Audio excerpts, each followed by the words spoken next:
Hare Krishna, Radhe Radhe. Welcome back to your channel.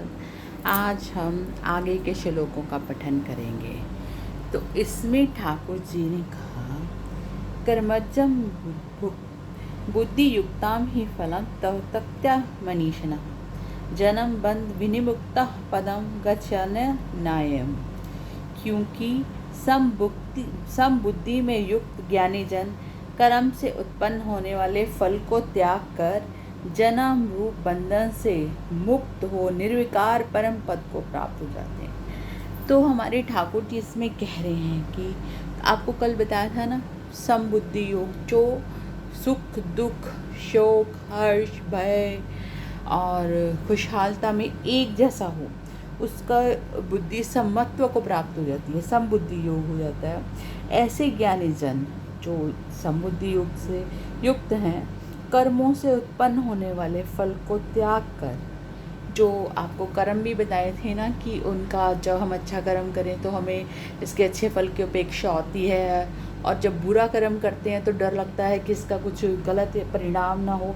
इन दोनों का फल के त्याग कर जन्म रूप बंधन से मुक्त होकर निर्विकार पद को प्राप्त, इन सब चीज़ों से ऊपर उठ जाता है ज्ञानी जन।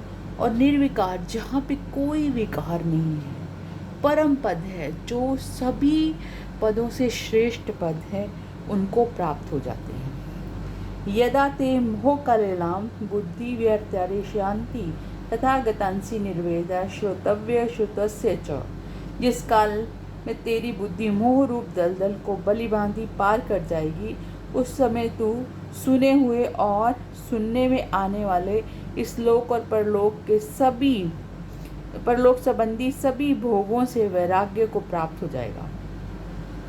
तो इसमें ठाकुर जी बोलते हैं कि जिस काल में तेरी बुद्धि मोह रूप दलदल में हम सभी फंसे हुए हैं, सभी को अपने बच्चों से प्यार है, सभी चाहते हैं कि हमारी जॉब, हमारा घर परिवार अच्छा हो, किसी को नहीं पड़ी कि मरने के बाद उनके साथ क्या होने वाला है।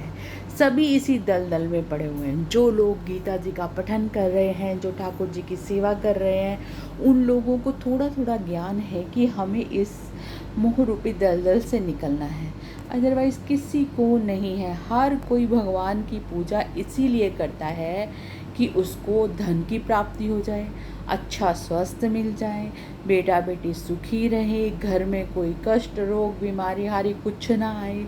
इसी को हम मोह रूपी दलदल करके, जबकि हम ये शास्त्रों में सुनते हैं और जानते भी हैं कि हम अनेकों जन्मों से यही कुछ करते आ रहे हैं, लेकिन फिर भी हमें लगता है कि ये नया नया ही है, अभी नई नई है हमारी फैमिली है, मतलब कि पहली बार मिली है।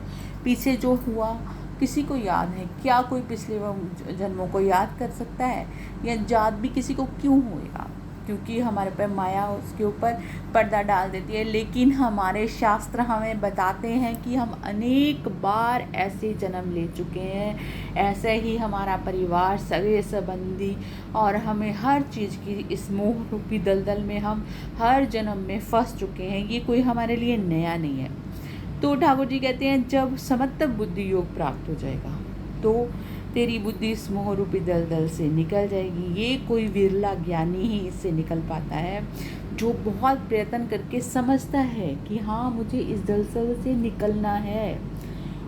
तो फिर उसके सामने इस लोक और परलोक, जो लोक के मतलब कि हमारे यहाँ के धन ऐश्वर्य संबंधी जो सुख सुविधा है, और परलोक के मतलब कि जो मरने के बाद स्वर्ग में मिलेंगी, जो हमने सुने हुए हैं और जो हमारे सुनने में आने वाले हैं, इन सभी भोगों से वैराग्य हो जाता है उसको लगता है कि मैं अनंत जन्मों से यही कुछ करता आ रहा हूँ, तो अब मुझे इनकी अपेक्षा नहीं है, अब मुझे अपने प्रिया प्रीतम को रिझाना है। ये दो जनों इसमें जो गीता जी है, इसमें ठाकुर जी के प्रेम और राधा रानी की सेवा के बारे में कुछ नहीं बताया गया।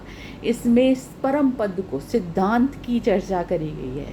लेकिन हम तो प्रेमी लोग हैं ना, अपने प्रिया प्रीतम की हर बात को लेके आते हैं, तो हम निर्विकार पद मतलब जो कैवल्य मोक्ष हो जाता है, हम उसको नहीं चाहते, हम चाहते हैं कि हमें वृंदावन और राधा रानी में राधा रानी के महल की टहल मिले।